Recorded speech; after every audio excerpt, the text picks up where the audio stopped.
I guess, good morning. Who are, you guys want to introduce yourselves real quick? Sure. I'm Jacob. And this is Matt. And we are two of the many members of Truth of the Matter. Yes, sir. Truth of the Matter being a band here in Knoxville, Tennessee. That is the one, yeah. Cool. And you guys got a show coming up. We do. It's the biggest show of the year. It's October 8th at Shoalsbrow Brewing. And I think it's actually near here. It's in the Old City. Yeah, the castle. Yeah, the castle. Is, yeah, literally, big old castle. October 8th is it's the place to be, Shoalsbrow. Why don't you tell us, guys, what y'all play in your band and what's the general lineup of your band? I play bass and I'm also lead vocals for the band. I was kind of in limbo for a while, like what I was actually supposed to play because we had some people leave and then come back and stuff. So I played guitar for a second, and then now I'm back to main bass and lead vocals, and then same with Jacob over here. He was guitar for the original iteration of the band, and then now it's come around to be our drummer. Is super solid. So I'm kind of a journeyman, as you could call it, because I play drums, but also when we record and stuff, I record guitar for us, and then if we have another member come, he'll come up and do some vocals, and then he'll get behind the kit. His name's Isaiah. He's an animal on the kit. He was actually the original drummer, but right now I do drums and a little bit of guitar. So yeah, nice. What kind of bass? What kind of bass do you play? I have a 5-string. It's just a beat up Fender Squier J bass. Nice, fancy stuff. Yeah, it's 5-string. Who beat that up? Me. So I did only do guitar and stuff, and when we were in high school when we first started the band, that's what I wanted to do. I just wanted to be a guitarist, and so I started listening to a lot of Primus in high school. Something just when you said I'm lead vocals and bass, I'm like, you better be a Primus. Oh yeah, man, I love them, bro. They're Les Claypool is one of my you could favorite. Be a Police fan.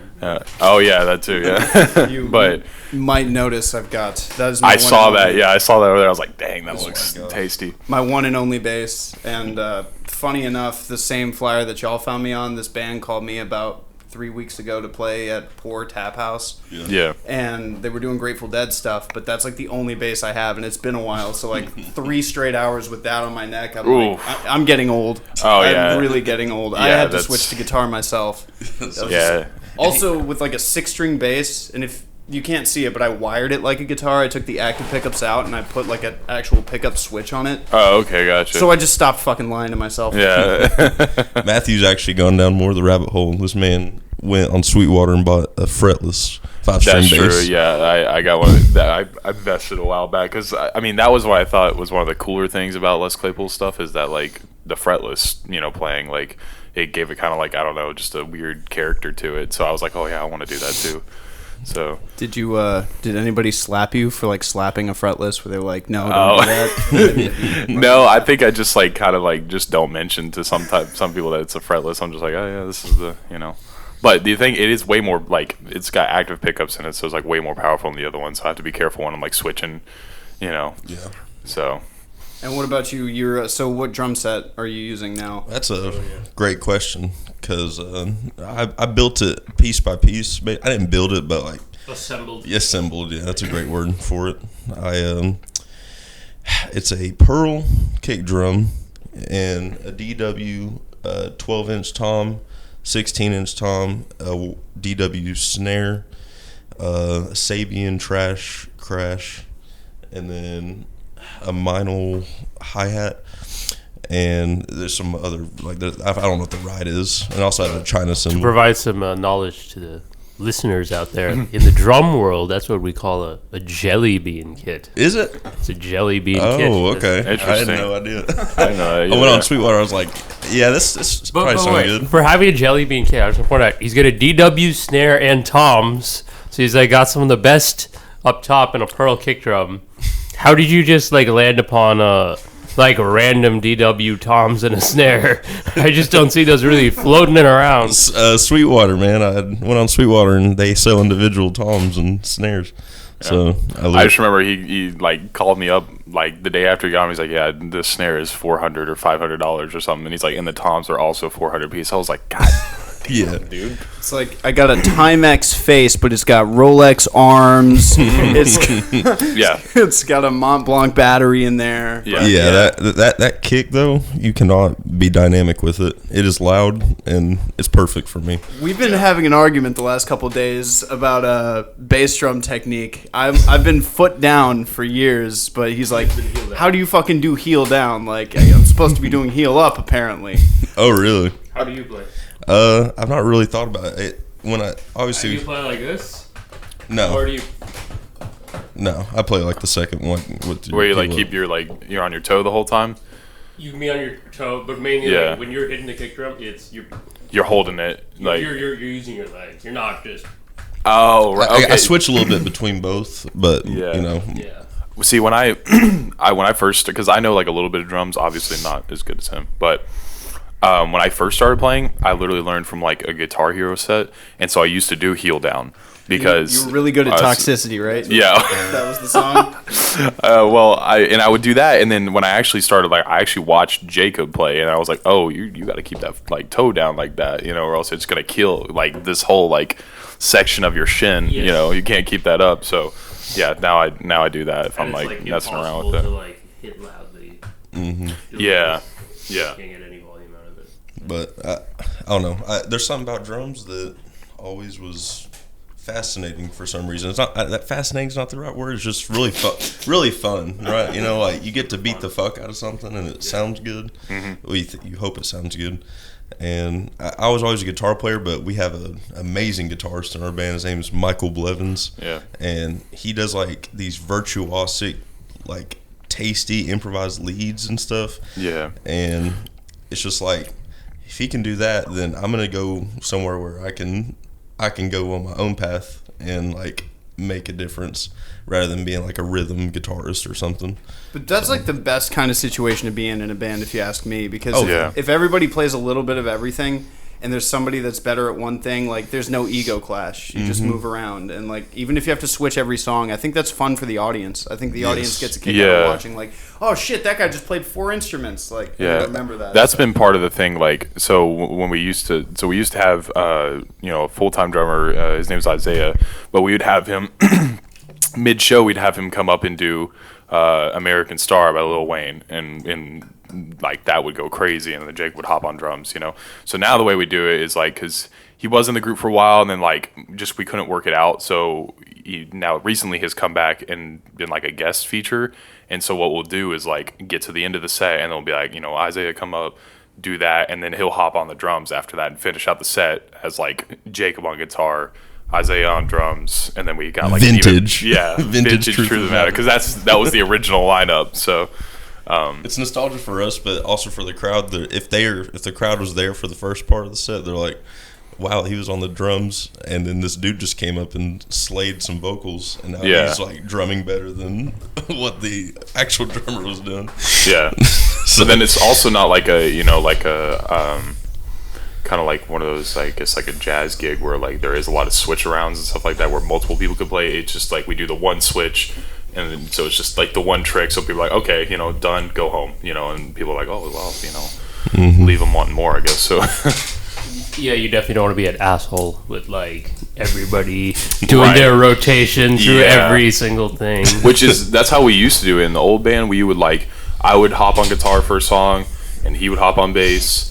And part of it too is just it is a little clunky to do that all the time. It looks weird on It stage. looks like you don't have all your members. Yeah. Exactly. Yeah. Yeah. Unless you're doing like something like when we do open mic. Shout out Chris. What was Chris Marshall. Yeah, Chris Marshall. Shout out. Open chord? Yeah, he's No holds barred. I've seen some crazy shit on that stage. dude, they put on a whole showcase there like every other Thursday when they do that. But when they do that there, they just you can bring up just whoever now, and that's why I mean we've seen it for since 2017 them doing that open mic, and it used to not be like that. It used to be like you bring your own thing.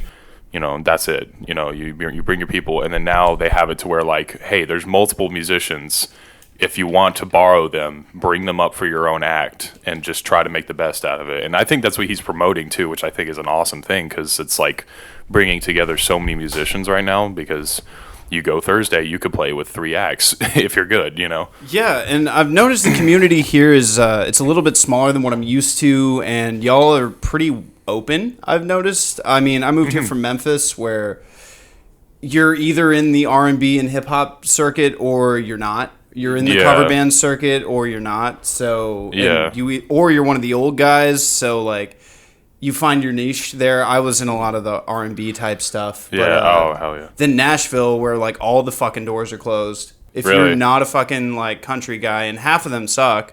Yeah. No, sorry, I shouldn't be talking shit. But honestly, No, just good. go to Broadway on any night that's not a weekend and go to one of those bars. Oh God, you'll hear some funny stuff. Oh yeah, for sure. And you're like, wow, you're getting paid for that. Oh yeah. Hey, getting paid. I've been told Knoxville's the place to come if you're getting paid.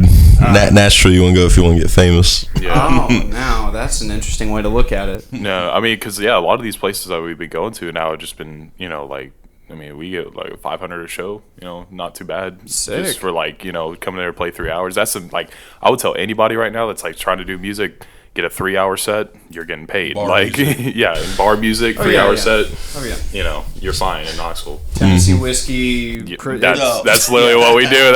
We do Tennessee whiskey, and then we do a version of whiskey glasses, and once we do that, it's over. At our shows, speaking of that, so like we are always open to guest features coming up at a show, because it just makes it more fun, more inviting for people to come out.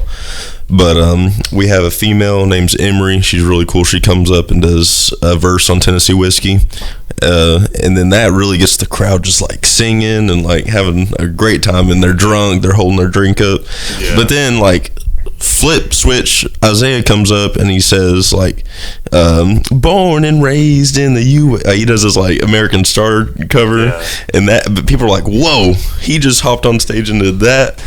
And he's already got so much charisma too as it is. Like, I mean, and he just kills it when he comes up there. Mm-hmm. So how long have you guys been in a band? Like, how long have you guys been doing this? 5 years. Yeah. Wow. Yeah, it's been kind of like a journey in a sense, just because like the first year you're broke as shit. Yeah, well, but there's just been so much like I don't know. I want to still broke as shit. Yeah, for real.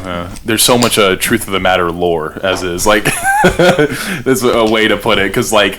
Well, like, we started back in, like, 2017 when it was just me, Jacob, and Isaiah. And actually, before I was even in, it was Jacob, Isaiah, and another guy named Joey. And then, Jacob hit me up because we were friends at the time. He's like, hey, you want to come out to the studio and perform with us? And so that's when I met him. Shout out Sonox Studios. Yeah, for real. No, they've been, a huge help on, the way up. But he had to, have me come out there, and it was just us 3. And then me and Jacob literally went to Guitar Center like either a week or 2 later. Shout out Guitar Center. Shout out Guitar Center. No shout outs on my end. When I first so like last year I didn't know what the fuck I was doing. I was just kind of like driving around the US, but then I found out I was going to go to UT or finish my degree there. Oh, okay. Hell so yeah. I was like, all right, guess I'm going to Knoxville. Fucking never been here before. And before I looked for jobs here, I had a job interview at the Guitar Center in Nashville. They actually made me read music. Really? Super What? lame. Yeah. Super lame. I applied to the one out here in West Knox because I was going to work there. And I thought it was going to be more about like the music side of it. Like I was going to like learn more about like what things, how it was just like, nah, make sales, All make sales. sales. Yeah. So I applied for guitar teacher at the Knoxville one last year. I got the first interview, got the audition, Nice. didn't have to read, but then like their GM got fired that like the next fucking day.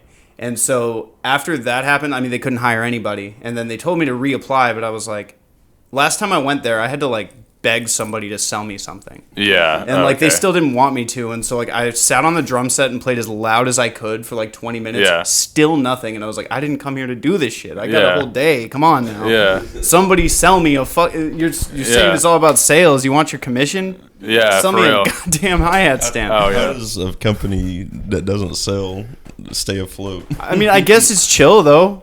You know, Yeah. I guess it's a chill Everyone place. smoke some reefer before they get in work. Yeah, but yeah, shout outs Guitar Center, I guess. Yeah. Shout out Guitar Center. But like straight, I mean, like at least for meeting musicians, like Oh, yeah. we've now met 2 of the people that are in our current iteration at Guitar Center, or someone has met them there. So we then meet Michael, right? Yeah, so we met Michael there. Me and Jacob were kind of like, this dude's following us around. It's kind of weird. Does he? I mean, kind of. He'll probably hate me if he, thinks that's how I think of it. But I mean, like I remember seeing him play guitar at first, and I straight up thought, man, this guy's a poser. And at the same time, I was also a poser, so like that's probably where my energy was coming from. But You're also at Guitar Center, so it's straight not up. out. It's not out of left field to think that. oh yeah, and he and then he just actually started ripping it. I was like, damn, like I was like, okay, well, I'm gonna walk away. I feel real dumb right now. Yeah. And so then we asked him like, hey, you should come out to practice because you're really good. And so that all started. And then our current keyboard player Oz, one of the guys that works at Sonox Studios, Frank, shout out Frank. Frank Shedrick. Frank Shedrick, amazing guy. He met Oz there, and Oz was just like apparently ripping it up on keys, and he's like, hey, you need to contact these guys. So And like I get a call from Frank Shedrick. He is a great producer. Yes. He's a former at Sonox, and he called me. He said, "Man, you should be getting a text message because I just met this keyboardist at Guitar Center. He's playing Stevie. He's playing Jimmy. He's perfect for y'all." And believe it or not, I get an Instagram notification from the Truth of the Matter account saying, "Hey, this is Oz. I just talked to your friend Frank. He said to hit y'all up." So that started a great blossoming musical friendship, but also just regular friendship. Yeah. Because Oz is one of the coolest people you could ever meet. He's one of the smartest, logical, and probably the best keyboardist I've ever met, music theory wise and all that. So Hire these people. If you're catching these names, hire them. yes, Yeah. Oh, for Yes. sure. And like get Oz while you can, because he's like in like 6 different groups. Oz is a slut when it comes to Oh, music. he is. He but is. in the best way. Yeah, he's the guy at open mic night that is playing like 6 and 7 acts because people are like, hey, we really need you up there. So Oh, yeah, good keyboard players are hard to find. We Yeah. had 2 walk out on stage on us. Like On stage, what Yeah. happened? damn. You start playing like "Living on a Prayer" and they just had enough. No, one guy had to stick up his ass about a stand that he didn't bring and blamed me, and I was trying to give him like some TV trays to like use as a stand. Oh yeah. He like played 4 notes and was like, "Fuck you," and I'm like, "Well, See, Jesus Christ." that's the thing about Oz. Oz would make like a tree branch out of, or like to make a keyboard stand. Like he'll use anything. Like real professional. sometimes to his detriment too, because the man breaks shit like all the time. Like Truth of the Matter show if his stand doesn't just completely give out. yeah, And like he nearly breaks his equipment. Yeah, he'll tell you he's the worst at Yeah. technology. I mean, I think I would say real musicians like just make do with whatever they've got. exactly. Yeah. I'm sure Jacob, maybe you too, Matthew, can appreciate when people will give you bass drums that aren't on a rug, and that bass drum is just creeping away it from you is, the yeah. entire goddamn night. I'm like- every 5 seconds, pull that fucker back. I got a double kick coming up. I'm like, fuck. Yeah, but I've had to do plenty of those, and you just do the best you can with what you got. That's the One of musician's the biggest attitude. lessons, speaking on that, one of the biggest lessons I've learned in the Knox music scene, Matthew can back me up on this. This goes out to all the seasoned musicians. You got to bring your own shit. So like when we were in our original iteration, we had it was Matthew on bass, me on guitar, Michael Blevins on guitar, Isaiah Shedrick on drums, and Rianne West on vocals. We went and did the Barley's Battle of the Bands. Y'all ever heard of Barley's? Man, Yeah, oh yeah, I've been there a couple of times. There was Jay hasn't, but really there was one in Maryville. It's called Blue Tick Tavern now, but in Maryville there was Barley's, and they had the Battle of the Bands, right? And they didn't. It was kind of bad on the venue. They didn't give any details of what they were providing, what they weren't. But we were blessed to have thought, hey, maybe we should bring our own shit or kit and stuff. Turns out you should have brought your own kit. One band asked us if, borrow your shit. and Frank was like, I just don't want people using my kit. I was Well, I was and he dead also ass kind of left it up to us as well, because like he told us, he's like, look, man, like I've been he'd done a battle of the bands before, and he's like, and we let them use our kit. And I can't remember if they like beat, like if they did better than them with his own kit, and that like put a bad taste in his mouth or anything. But he was just like, it's up to you, but here's my experience. And so we were like, no, because we're also like teenagers at the time, like, and we brought our own shit, and these are like grown ass adults. Yeah, see, I was 17 playing with a bunch of 22-year-olds in like this big jam band, fucking Groove Emporium. Oh, yeah. We were the fucking band that was borrowing people's shit. I played this one gig in Boston with a friend of mine, and I borrowed somebody's strap, and then like my other friend who let me use his bass took the strap with him, and so the other guy couldn't perform with his strap. I've been that guy so many times that like I was like, all right, that's 17-year-old me. Like I'm not doing that shit anymore. Yeah. And also people can like fucking break your heads. If they use Exactly. your kit. Yeah. It's unfortunate because it's like, well, I'm sorry that you didn't. I'm sorry, like you didn't expect the worst, but like you kind of have to. You know what I mean? But you can't expect anybody else to bail you out. Either. Your problem is not mine. Right. No offense, but I don't owe you this. Yeah. Yeah, well, and especially in a competition, that was the main thing. If it Right. had been like It's just more like than just we're- music. Bringing your shit is a part of it. Yeah, but I mean, if it had been just kind of like a normal gig, like we're just like performing, I'd be like, yeah, totally. Like I'm not going to screw you just because we're like all trying to have a good show together, but like You're we're here to win. competing. Yes. Yeah. So That's a funny story. Always have your shit on you. You know that's yeah. Even when we probably shouldn't, we still bring our shit. I'll say one gig that I played in San Francisco. It's called Pi Bay. It was like a Python coding conference. Okay. They wanted musicians, and with some of my, I guess the band that I was in at the time, and you'd expect these people to have fucking power at the stage, right? But just in case, like we'd done rehearsal before, and our band we were used to, since it's just a bass player and a guitar player, having like those portable kind of battery packs, Yeah. so they can plug in, all the equipment right there. Yeah. And we're like, we were dropping it off the house. I'm like, let's bring it along in case. Just bring it along in case. Yeah. Lo and behold, like, the place had power, but no power strips actually going to the stage.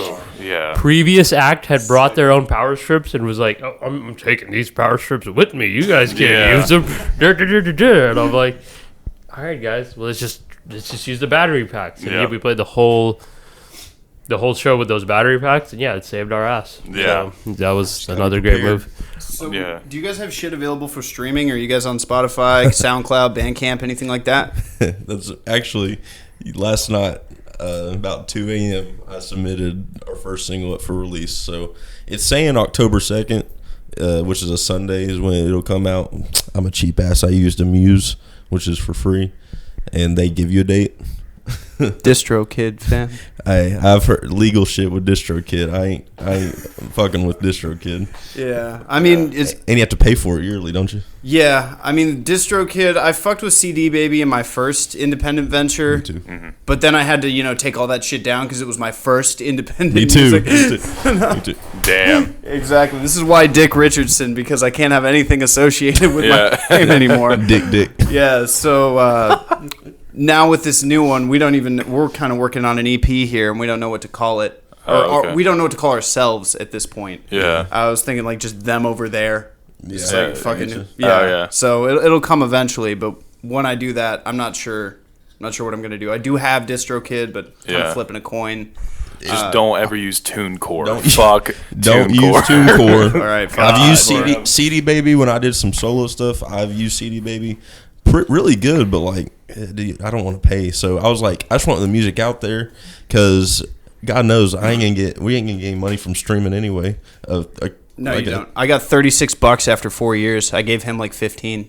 That was like the extent. Yeah. Yeah. You get nothing. Congrats, you can get a milkshake, but Yeah. like, Yeah. but Doesn't like, even fill my tank. Like, but it's better, more valuable to go on to a live show and say I have a song out rather than to like be like, oh, I'm making like rather than a third of a penny, I'm making 2/3 of a penny.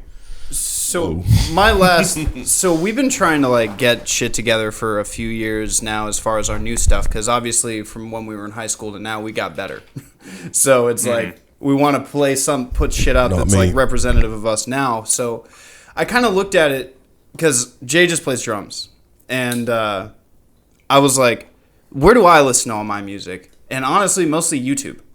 So I felt like it was more important for me to like find ways to create visualizers that were like looked Nice. good but Yeah. cheap. Like, because I used to work in the national parks, so I got a bunch of weird national park photos. Where at? Fucking, let's see. I was in Utah, like Bryce Canyon area, and That's Dixie cool. Forest for a bit. Palm Springs for a while on like a mountain in California over Coachella, and then Sounds badass. Yeah. Angeles National Forest. But shit, there was one time he called me, and where was I?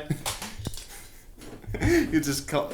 I was in California, and I'm like, dude, where? And he was like, used I to was in live in LA. Yeah, I went to school at UCLA, and then he was sticking around there at the time. I'm like, dude, where are you at? And he's like, yeah, dude, I'm in Yellowstone. And I was like, yeah. I was confused. I was like, oh, he means Yosemite, right? Like, that's what he means, Yeah. right? Of course, because why the fuck would this dude be in Yellowstone? And I'm just like, all right, dude, well, I'll see you next weekend. And he's like, well, I probably won't. And I'm like, yep. And so, yeah, this fucker went to Utah. I was like stuck up that's in funny. northwest Wyoming, and then I ended up getting pulled over by federal rangers. They searched my car Yikes. and put me on a year federal probation for edibles. Oh my god. They didn't Oh. arrest me. I've never been Wow. to jail. Good. Yeah, and it got off my record too, so that's even nicer. But Oh my yeah, gosh. 1 year federal probation. It was funny. Oh my. Damn. I didn't enjoy it, but like, you know, It is what it Is is. It what could it have is. been way worse. Could've- Yeah. totally. if I were rich, I would have lawyered up. Because Oh hell yeah. edibles aren't flour. That's like a total clause. You could be like, well, it wasn't weed. Yeah, true. Yeah, that's awesome. Like we do a lot of little, music is the side gig that we take the most seriously. Nice. Like I have a career. I work for the county, and I'm a pipe fitter. If you Sexually. yeah, and always like Yeah. just hit me up if you need any pipe fitting needs. But everyone else does a little something. You gotta plug a website, plug a contact, plug a website for pipe fitting. www.fixyourleakypipes.com. Sexually. No. Pipefisher.net. No, Look up the plumber on OnlyFans. There you go. I'm so fired. It's okay that you didn't last name, and that's what's important. Exactly. So, what was it like? So, this is your first show coming up Saturday, the 7th, is it? Okay, so are you talking about the 8th, October 8th? Oh, October 8th. Okay. So, obviously, Truth That Matters played a lot of shows. I'm not going to discredit us for, we've paid our dues a lot, and we still have a lot to pay, but, we've at a point where we're done doing 3-hour bar gigs. With your nice little 10-minute breaks in there. Yes, Oh, yeah. we're sick of those. I'm gonna tell you a funny story real quick. So, I'm not gonna name the establishment, but it's in Oak Ridge, and this place probably. Sorry, moment of silence for what I'm about to say. So, so we get there and we put Truth of the Matter. We like to consider ourselves like we put on a show. I don't want to sound pretentious, but like. We're at our best when there's people right there and like up close. But it doesn't help when we get there and start setting up. We're timely. We're really valuing the venue's time and our time and all that. And they ask us what our name is, and then they proceed to walk away and then come back and say, "Yeah, y'all weren't booked for tonight." It was one of those double booking cases, where another band will come up after and they're like, "Oh, we were supposed to play tonight." So, and then while we were playing inside, the other band was playing outside, and they had the house music on. And While we're playing, it's like they have house music on inside. And while then we're playing. conveniently, fucking, it happened to be football, and so like the Vandy game's on while you're trying to play. Yeah. Nobody gives a fuck about you. fuck Yeah, no. Well, well, all three patrons inside didn't really give a fuck. All Yeah. three pay. Oh Yeah. my god. Well, and they kept telling us to turn down, and like, but outside they're like, "Nah, turn up. You're good." Because they're in some like back corner, so then they have a problem with it. And plus, like, there when it gets later, everybody goes out to like the outdoor section because you can like smoke and like it's more open and stuff like that. You've Feels got like better. games out there and stuff. So. Like, it was just like we showed up there first and then got the like shit part of it, And it happens, but it's just like that was what I'm not trying to talk shit, but that's what Yeah, made no, for me real. decide for us that we are not gonna do 3-hour bar gigs. Yeah. And that we're just gonna nitpick our shows and try to create hype Yeah. around each show we do. so you're the manager of the band, pretty much. No, not musically. Do you have a manager? Like, I mean, for booking gigs and dealing with people, so that's all you? Yeah, I run the social medias, and Okay. I've gotten us all the gigs, and with the help of his parents and stuff, because his parents have been like going out and emailing people, and it was for some reason God just had it in mind for me to go over to his house, and then for his parents to be like, "Oh yeah, we're going to Shoalsbrough," Yeah. and I was like, "I'm coming with." Like, I had no idea. So Perfect. We Yeah, go that's to timing. Shoalsbrough, and I tell his parents, I'm like, I really appreciate y'all doing this. If you could just let me talk and like let me sell it. And I'll say on top of this real quick, like they've been trying to sell this place to me for like a year. Like they've been like, yeah, you need to go play this German place, And I thought it was them being like, just parents, and they're like, we like this place and we want you to play here. But when we went, like it was no joke. Like the stage is huge, and like they've got a castle. Yeah, It's a I had perfect never been. I was outside like, okay, environment. Well, yeah. And so like when we went all together, I was like, if you just let me talk to the booking lady, because that was like a few days right after the worst gig at that Oak Ridge place. And Oh, so you're coming fresh off of this. yes, Yeah. well, it was it's like an abusive relationship. It was like really conflicting. It was like the low lows, the high highs. Like we had a really great gig the night before the Oak Ridge Yes, one, yeah. and that there was a string of gigs where it was like 4 great gigs in a row where people were jamming and headbanging. Yeah. But then go to the Oak Ridge venue, shit was ass. Yeah. If I have to say that, and Because talking like with the crowd interaction is the biggest thing. Like that, I didn't realize. Like I used to think it'd be really like I thought I'd be really awkward up there on stage, like trying to talk to people. But You are. Well, but also anybody you can have the most charisma, but if like everybody's just sitting in a seat like at a booth or something like that, it's gonna be awkward regardless. So I'm playing piano at my grandmother's funeral, Oh.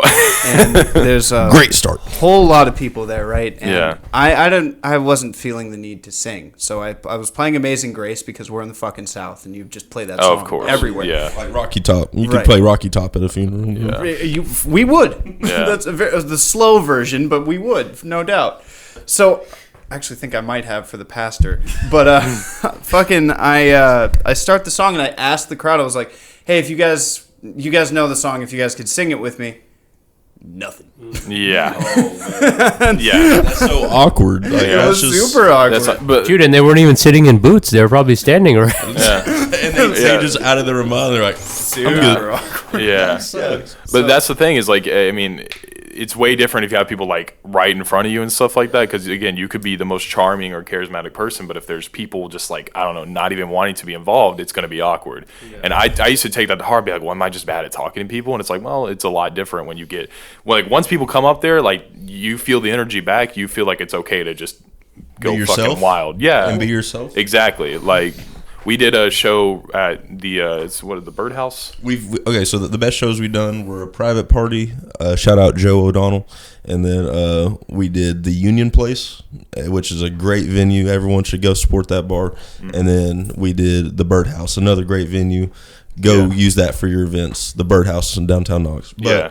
those were a great string of shows. Yeah, we and did. all three had in common was that people would just come up and like, and with Union Place, we kind of had to like tell them, hey, we need to move some booze and stuff like that to get some people, but it was worth it because The venue was you really had this accepting. whole, it was just like a crowd right in front of the stage, so it felt like a legit like event, So and we already went and like we made some boxes, like we found some like old wood and like made some boxes that we can stand up on to like Classic. elevate ourselves above the crowd and stuff, so it gives like more of a dynamic, and the other bands got to use it too, so like that was kind of a cool thing, and it just made it feel more like an actual like show. So and then again, once you do that, you can like just say whatever and it feels right because people are there to support you. Yes. And they want you can feel their energy. It sounds corny, but it's totally true. No, but that's sort of the plight of playing bar gigs. Is a lot of people aren't there for the band. Yes. Unless you're Yes. like at a certain level, at a certain type of bar, like you'd see more of them in Nashville than Yeah. you would here. But Yeah, most people aren't there for the band, so you're gonna be treated like another TV sometimes. Yeah. And so you're not gonna get crowd interaction. And I always get like either my parents or some people who are there for me be like, "You need to talk more and stuff." I'm like, people don't give a fuck, dude. They're trying to eat their steak. Like, No offense, they Mom. they literally like you guys care, I know, and you want to hear me talk. No one else does. Like, you could literally say Bush did 9/11 and no one's gonna look at you. no, and they'd be like, okay, yeah, I like this rice, you know. I've asked myself, like, I've asked myself. I think I've not counted, but there's been several occasions where I've asked myself, I'm like, what is the point of live music of us being here? Yeah, if you want it to turn down, Yeah. and no one wants us here. I know, yeah, that's Thanks the for the biggest thing. $500. I don't like want to be a dick about the sound thing, but like I hate when people tell us to turn down, because if we got it at a good level, especially if we're doing our like own mixing and stuff, it'd be different maybe if we had someone like we like hired to like help us do a mix and stuff like that. But like when we're doing our own and then we're like in the middle of playing and someone's like turn down, I'm like, yeah, that'd be a great idea, huh? Why don't I just stop playing in the middle of the song and turn down? Like, what? Real fucking good timing, bro. Yeah. And like, we're not trying to come off cocky, like, but we've been playing for years. Like, we are a tight knit group of like musicians. It's not like the music's bad or like the arrangements. I could understand if we sucked, if we're like starting out and they were like, could you not play that loud? Oh yeah. But like, we're a act, you know. So like, I have confidence in us. I believe in us. But the worst gig happened. You know, one of the best gigs happened, and the worst gig happens, and then I go and talk to the lady at Schulzbrow, and we're all there, like his parents, him and his girl and me, and we're just talking, and I sell it to her as it's an event, because that's at our best when we do like an hour and 15-minute set, nothing crazy long. Yeah. And when we get multiple bands out, because we can get a lot more people out, it's a lot more diverse. Yeah, and it doesn't become stale at all. doesn't. Like the 3-hour gigs are nice, and there's some places I still would love to do a 3-hour gig at, like Finn's Tavern. Shout out Finn's Tavern. They're absolutely awesome because they've got a real close environment, and everybody has a great time. Yeah, it is. It's like a party there all the time. So the guy who manages it, he's very particular about his music, but like he'll have your back, you know. Yeah, 100%. He's a businessman. He's a good guy. Yeah, Knoxville, I've noticed you really do got to play your crowds. Like this is not a Grateful Dead town. So playing Grateful Dead, I was like, yeah, we're gonna get ignored. Yeah. Fun stuff though, you know. What I mean? Yeah. It's also like, I mean, playing the Lil Wayne song. That's kind of a risk, but I bet it lands. I bet people love that. Well, it lands mainly because it's like, if you don't know Lil Wayne, you would have no idea it's a Lil Wayne song, right? Because it's a, you know, he says born and raised in the USA, so you're like, oh, it's just an America song. So around here, people are like, you know, hell yeah, America, I love that shit. So so like a line in the song is, you know, a lot of people around here are conservative, but the song you wouldn't think it was that conservative, but we've seen hillbillies and everyone just sing the lyrics with Isaiah. Oh yeah, it's just especially so fun. when we did the house party on 4th of July, that was like perfect. Because Coors Lights in the air. Oh yeah, because I mean, you're getting to the end of the set and then you start singing about America. Like, come on, you know. Oh yeah. So how'd you guys meet? Tinder? Shoot. Music Tinder. Yeah. Grindr? No. So we're from Seymour, which is, I don't know if y'all know where that's at. Yeehaw. Yeah, South Knox, like kind Yeah, of off the. you know where Sevierville is? He's been to Yeah. Sevierville. It's right there. So Yeah, it's like right in between Knoxville and Sevierville. Seymour's actually in Blount County. Blount It's in Blount County and Sevier County, and I think a little bit of Knox. I don't know. Yeah. But I went to Seymour Middle School. He went to Boyd's Creek Elementary. Yeah, and it's one of those situations where they all go to the same high school, though. Right. You know what I mean? So I knew about him. I don't know if he knew about me, but we meet in high school, and he came over one time and we hung out, and I think he thought I was stuck up, which is probably true. Oh yeah, no. Listen, when I first I really wanted to do music, and I was like, you know, high school was my place to do music. I was like, if I don't make it in high school, I won't ever make it. Was my mindset. So what are you doing here? Well, I mean, Still in high school? Yeah, I You're know. telling me you're like a fucking 18th grader right now? No, I know. Bro, he made it. He made it. Why are you being such No, an I know, asshole, bro? but He made it. that's what I'm saying. Is like that's how warped my mindset was. Is like because there were at the time there were so many like teenagers making it. You know, you had so many like teenage rappers that were like 15 and like blowing up, and I was like, I got to like. It's normal now. Like, Yeah. there's a couple artists right now that I'm listening to only just to get over the jealousy, only just to get over that, like, Yeah. like learning how to be happy for other people who made it back then. Yeah. Because like there's so many other factors. They have a better support network than we do. Yes. They all have more money than we do. Oh, yeah. That's another big thing. Because if we were all very rich, we could be famous musicians. You Hell can buy yeah. your way into it, just Yeah. like anything else. Yeah. Yeah. Well, It's there's some the- industry plants too, but Yeah. Right. But of course. But like you like people like NLE Choppa, like he was like 16 blowing up or 16 or 17. Yeah. You know, like that shit is crazy, dude. Like just the whole SoundCloud rap movement. Honestly, they're all kids. Yeah, which is actually kind of awesome that like people can be that widely accepted just by like having a free website, like at some points free website, you know, and Tastes just kind of change, I think, yeah. over time because nobody's ever listened to my SoundCloud that much. I Yeah, I don't get what think you're anybody saying. actually listens to SoundCloud that much, but a lot of these Yeah. young kids, once they find that artist and realize that it's exclusive, Yeah. they'll go out of the way. Yeah, but what a lot of people will do that Jacob did really well was that like you just plug it unbelievable amounts, like just like until people are sick of it, but then they know it like the back of their hand, like that's what he would do, and that's why it came across to me whenever he would. So like there was this place in Seymour called Sips. Oh, it was yeah. a little coffee shop. Shout out Sips. And this man would go and play Kiss for like 2 hours at Sips coffee shop. Okay. I had a drink named after me. Yeah. Yeah. Oh my gosh. awesome. Yeah. And he would come into like we had choir together freshman year, and he would come in and he'd be like, "Hey, come out to Sips tonight." You know, and then I would see him in another class. Hey, come out to Sips tonight, and I'd be like, I'm gonna fucking kill this dude if he tells me one more time to come out to Sips. Come out to Sips. But man. people did. They came out to Sips and they came out to support him because Again, high, low, lows. yeah, because he wasn't like a jerk about it. He just was persistent, you know. And I was jealous, like straight up. I was like, man, like this dude, he's got it going on. And then so we ended up having like a main class together. Like yeah, it was a math class, and so that's when we started because Shout we out ended to up doing Sigma. like a project in there that involved music, and so we're like, hey, might as well like work on this together. We had to do like a math song cover, you know, and so that's when that kind of like started happening. So, and then like that summer we like just hung out like most of the summer, you know. Was it the Bo Burnham song "New Math"?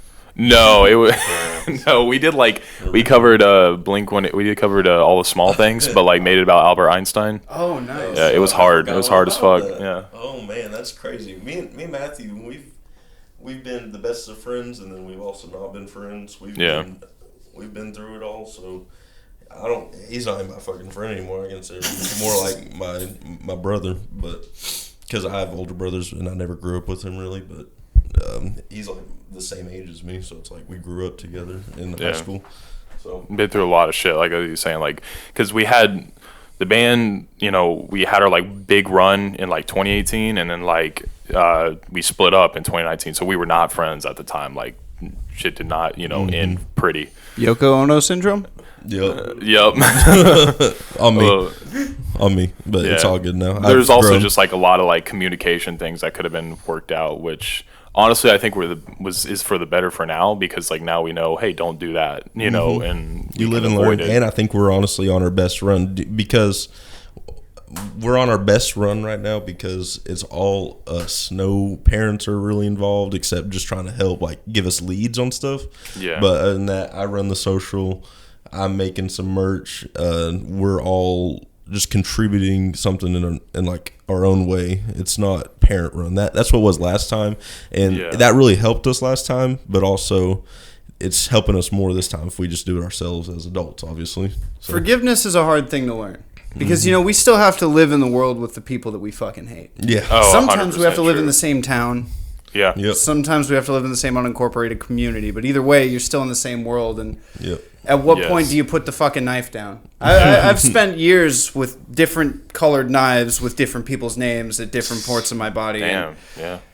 I'm tired of being miserable like that. Yeah. Because otherwise it just caused me to overdrink and Yeah. do way more drugs and write really shitty music. Yeah. Like, how many songs can I write about a girl? I'm actually, like, really fucking tired of love songs. Yeah. No offense, because, I mean, do you guys write original stuff, or is it Yeah. mostly...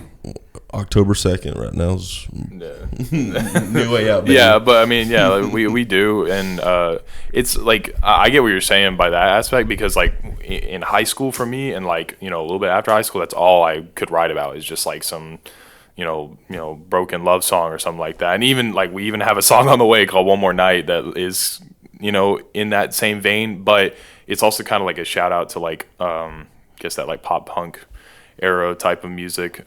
So we try to, because that's the main thing is we want, it's like New Way Out is more kind of like a progressive rock song, and we want to like have like a rock basis, but really, I don't know, hit a bunch of different avenues as far as sounds. Because, you've probably heard that 8 million times. Yeah, exactly. Yeah, we try to do everything, but we're really trying to make a conscious effort to like cater to a bunch of different people, so that way when you come to a show, you're like, there is at least one song for me, that they play. Yes.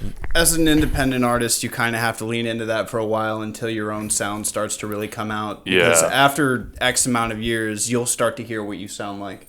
I've definitely, I've produced songs for people that I've forgotten about, and they'll send me like in a voice note, and I'll be like, it sounds like me. Did I do that? Yeah. And I'm like, oh, well, at least I can recognize my own shit. Yes. But that's sort of what kind of boils it down after a while of like, maybe you can do everything, but there's one thing that people are going to want you to do. Yes. Oh, yeah, I agree. I fucking spent 2 years trying to be the folk singer-songwriter guy, and I think I got it down. Did you have a little kick drum? Oh yeah, a little fake cajon or a little cardboard you're box. doing it wrong. The heel's got to be down. Yeah. But that's not what people want. From me. It's something I can do, but it's not the best thing that people are going to look at me and go, please do that again. Yeah. The shit that he and I like to play, that's the kind of shit that, like, me on guitar and production, that's where it's at. Yeah. I started kind of realizing, leaning into more of like, because I guess I was too hard on myself on like, because I produce rap beats and stuff like that too. Like after the band, hard on ourselves. yeah. It's okay. But like when the band broke up, I was like, well, I need to do something. So I started just like doing the whole beat sequencing thing.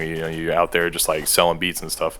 So I do a lot of things similar in a lot of beats. Like if it goes to like a verse, I'm throwing that bitch in halftime from Cable Guys. You put the whole melody in halftime, and then you like cut some part of the drums. But I'm like, if I just lean into that, then people might just come to me for that sound of type thing. People might need royalty-free YouTube background shit, Yeah. So no, it's a practical thing. As a producer, it's definitely something. Or like I have like this one like crash that I found in a kit, and I just like reversed it and like make them go into each other seamlessly. Nice. And so I use that in almost every beat. So that's like kind of like a producer thing that I have is that if you hear that, like, one of the 8 tags, You do the Pharrell 4 count? No, I do. I actually have a tag that's from like a trial. Yeah, it's from like her name's Melissa Carone. Do not shout out Melissa Carone. She's crazy, but Italian? No, she's like it was like back when like all the like Trump election stuff was going on, and she was like one of Rudy Giuliani's people, and she was in a trial, and they were like, she was like, what'd you like? There was something about the votes, and she's like, "What'd you do? Take them and do something crazy to it?" So I just like cut that little bit out, and I was like, "What'd you do? Take it and do something crazy to it?" So I was like, because I like to sample a lot, so I'll be like, "Oh yeah, that fits it." I could like put that in there. Hella pretentious, I know, but no. When we started, we just like leaned into shit posting. Like that was like the biggest problem. Was like even with this podcast, if people discover this at 3 a.m. on YouTube, then we're doing what we want to do. Yeah. That's the aim. The 8-bar producer tag. But yeah, no, we would fucking do shit like Luigi from Mario, the show, being like, I hope she made lots of spaghetti and shit like that. I'd be sampling all kinds of stupid shit. Oz, our keyboardist, god tier shit poster, dude. That guy is he's got some of the best stuff. No, it's fun, like, and everyone. Okay, so like Matthew is a great producer, and Michael is also coming up on producing a little bit. Oz is terrible with technology, but he can fucking play that keyboard. Yeah, he makes up for any lacks in technology. Yeah. Tree branch keyboard stand. Yeah, exactly. If anything describes Oz in one word, it'd be analog. Straight up, like that's good. Yeah, but I produce rock music, so all the elements that we combined it has a unique. Like Yeah. he'll do something that I'd never thought of, and I think I'll do something that he never really thought of. So it's just He's also not giving himself enough credit because, I mean, the man does some incredible mixes. Like, some of the stuff, like, I hear, I'm like, damn, bro, the bass is thick as fuck, you know? Like, the drums thick as fuck. Like, like, it sounds, like, professional as hell. And I'm like, hell yeah, dude. Like, so like when we release New Way Out in the next month, hopefully before October 8th. Y'all just need to check out our social media at Truth where of is the. that? So Instagram is the main one I enjoy the most. I think that's the best long term one. For what we do, yeah, it's a great way to engage with people. Yes. I only have like 120 followers, but I know them all, and they're actually some quality followers. Hell yeah. Yeah. So if y'all are listening, you should really check us out, and it's at Truth of the Matter TN. We're about to release a new song, our first song. Finally, Truth of the Matter will have a single out in 5 years for the first time. So just give us a follow at Truth of the Matter TN and come out to October 8th because it's about to go down. I've been working hard on the mixes for the new music. I've been working hard on trying to promote this thing. I got flyers printed. It's a lot of word of mouth stuff. So. Unfortunately, that wasn't the page I'm following, so now I'm following Truth of the Matter TN. Hell yeah, that's the one, yeah. I'll follow you back, brother. For sure. Oh yeah, you'll know it's me. Hell yeah. At least I was able to find you too, because I've had people plug their stuff, and I'm like, it says Lee Chen. Yeah. Fucking. And then After Party Knox is another one, right, for this event? Yeah, I made this, a little page for the event, so it'll be fun. Hopefully, we can take the event different places too, not just Knox. Oh yeah, no, you can totally make it like a brand? traveling, a brand. That'd be very for cool. Sure. The after party. Yeah. Hey man, I fucking wish you all the best with that because that is a great way to get this started. Like Thanks, that's man. a whole nother. Yeah. Because I ask every musician this because at least this is what I think. But we're not trying to work day jobs for the rest of our lives. Yes. Yeah. Fuck that, right? I know Yeah. it sounds super entitled, but like, Yeah, fuck no, a job. I agree. We're trying to 100%. do what makes us happy. Exactly. And I love my job. I like my job. Yeah. can't even I also like my job, but also like because That's why I really like my job. I can't even work. I love my job because it actually helps with the rock and roll lifestyle. I'm off Friday through Sunday, so great recovery for Monday, and then I'm just very blessed at a really good point where I can do both, make money from all avenues. So Yeah, but shift it. yeah, It's always. we'll good see to what shift. happens. Yeah, no, We'll see what happens. I wish you all the best with that. Seriously. Thank you. So, thank you for having us on. Fuck yeah. October 8th. Of course. Music starts at 7. We're having a rap group called Dystopian Up. The next is a really popular band around town called Solstice. Yeah. They're going to be going up. And then we're going to go up about 8:45, play till about 10. It's going to be the biggest show of the year. No cover. Doors at 7. Yes, no cover at all. It's more of a bar type, but the stage is outside, so it's going to be a really open environment. You won't feel smothered. You could also probably just walk by and just like see it happening because they got like a giant they got 2 entrances. They got the castle entrance and then you got like the one door. So 126 Bernard Avenue, Knoxville, 37917. But yeah, fucking place is cool. Yep. I'm gonna go. I mean, you guys have sold me. thank you. Can't wait, Thank man. you. For real. I'm excited. Appreciate it. I'd love to see you, man. I'd love to see anyone you bring out. I have a goal, a huge goal. I won't say how much, but if I can just get half of it, then I'll be happy. Then He you wants win. 500 people there. Damn it. Any last words of wisdom from you or Jay? You wanna? They straight up have a castle entrance. I'm looking it up online. It looks pretty fucking crazy. So I guess I'll probably be there too. Hell yeah, man. Yeah. If you're here that late. What's that? If you're here that late. Oh wait, it's October. Never mind. I hope I'll be in fucking Canada. by I might then. wheel We'll him in see. on Zoom though. I might bring in a laptop. Yeah, just zoom me in. I'll zoom him in. Yeah. We'll take a It'll look. be an honor. Yeah, but thanks so much for being on, Of course, guys. yeah. you Make guys sure for to having follow the Instagram though. Yep. Truth. Everybody Truth- that's listening out there. Truth and Matter TN. Truth of the matter. We got Matt, Jacob, and of course your hosts Morgan and Jay. We are #NotSoft.